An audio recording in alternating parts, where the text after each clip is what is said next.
In the dark corners of Manila's most luxurious shopping mall, something unimaginable was said to be lurking. A creature so terrifying yet so absurd that it captured the imagination of an entire nation for decades.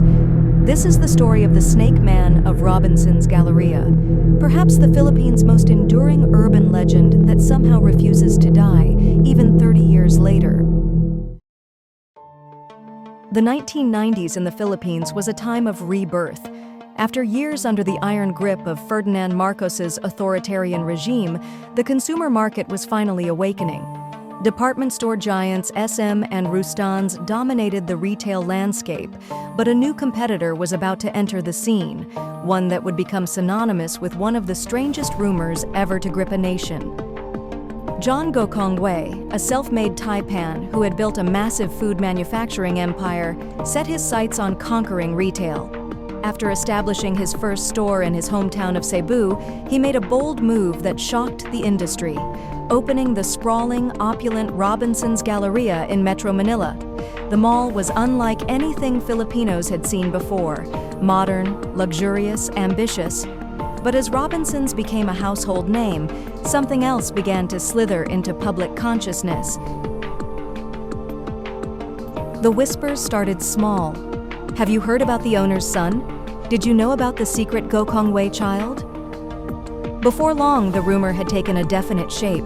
John's eldest daughter, Robina, supposedly had a twin brother named Robin. But this was no ordinary sibling.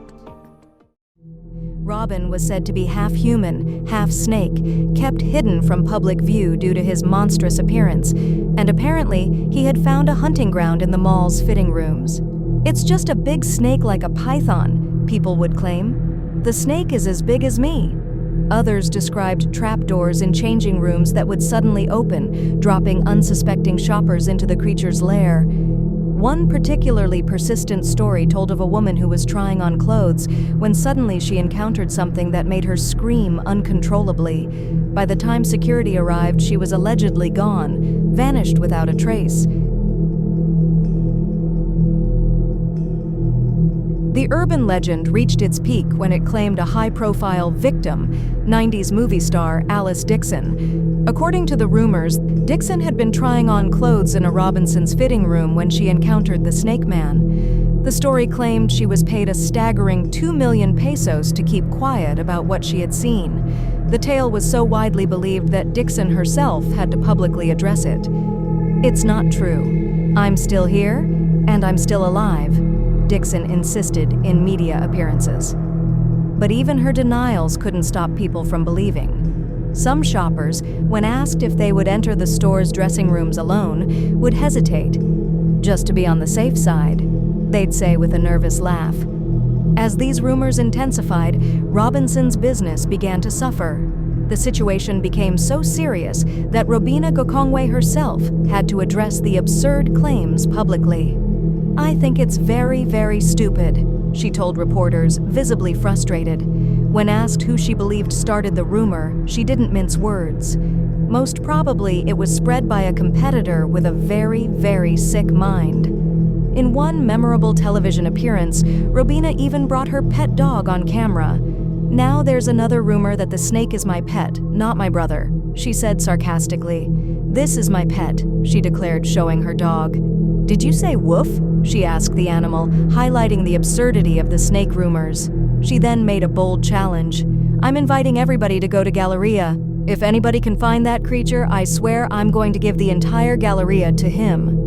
What's particularly fascinating about this urban legend is that no one ever claimed to have actually seen Robin. Every account was second or third hand, my cousin's friend's sister type of stories.